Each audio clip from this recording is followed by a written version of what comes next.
বিসমিল্লাহির রহমানির রহিম আলহামদুলিল্লাহ ওয়াসসালাতু ওয়াসসালামু আলা রাসূলিল্লাহ ওয়া আলা আলিহি ওয়া সাহবিহি ওয়া মান ওয়ালা আম্মা বা'দ। সম্মানিত ভাতৃমণ্ডলী, আজকে আমরা আমাদের তাফসীরের পূর্বেই আমাদের এক ভাই বাংলাদেশ কুমিল্লা থেকে এখানে রাম ডেন্টাল যে ক্লিনিক রয়েছে সেখানে কাজ করেন, টেকনিশিয়ান বা ভালো এতে চাকরি করেন। তো উনি ইসলাম গ্রহণ করতে চাইছেন, ওনার সাথে ওনার মুদির যে দায়িত্বশীল উনিও এসছেন।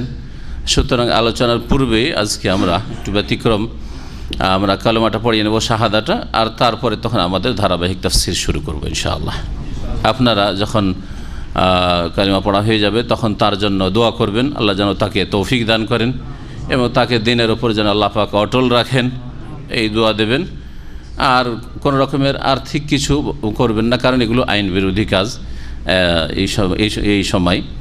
আর এটা অনেক সময় ক্ষতি করে। দুনিয়ার মানুষের মধ্যে লোভ যদি চলে আসে তাহলে অন্তর থেকে ঈমান নিয়ে আসার যে ইখলাস, আল্লাহ সন্তুষ্টির জন্য, পরকালের মুক্তির জন্য, সেটা আবার দুর্বল হয়ে পড়ে। যার ফলে ওই সব আইন বিরোধী কিছু না করে আমরা দোয়া দেব তাকে এবং তাকে মোবারকবাদ দেব, আর তার সাথে সালাম করতে পারেন যদি, আর সবাই ভিড় করে আসার প্রয়োজন নেই।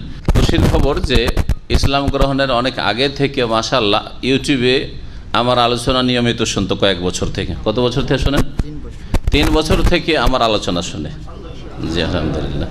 শোনার পরে ইসলাম গ্রহণের জন্য আগ্রহী হয়েছে। আশহাদু আল্লা ইলাহা ইল্লাল্লাহ ওয়া আশহাদু আন্না মুহাম্মাদান আবদুহু ওয়া রাসূলুহু।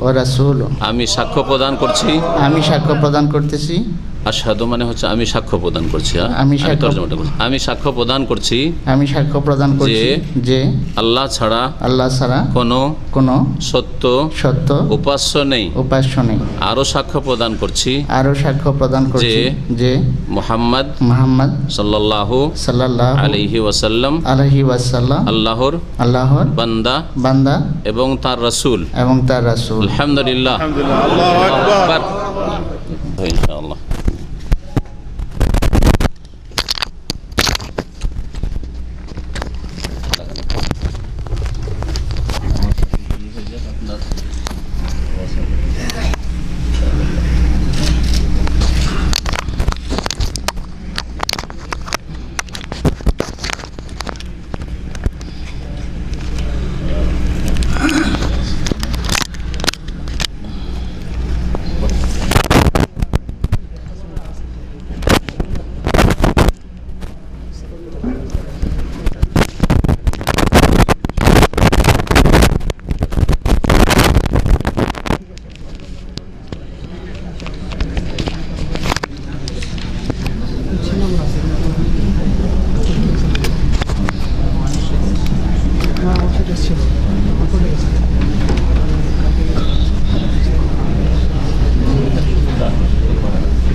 বলবো তাহলে। আচ্ছা, ক্লাস শুরু হয়ে যাবে। হ্যাঁ, পরে ইনশাআল্লাহ। ঠিক আছে, যেতে দেন, ওর মধ্যে সাথে যাবে কি বসে থাকবে মনে হয় মধ্যে, তার সাথে ঠিক আছে।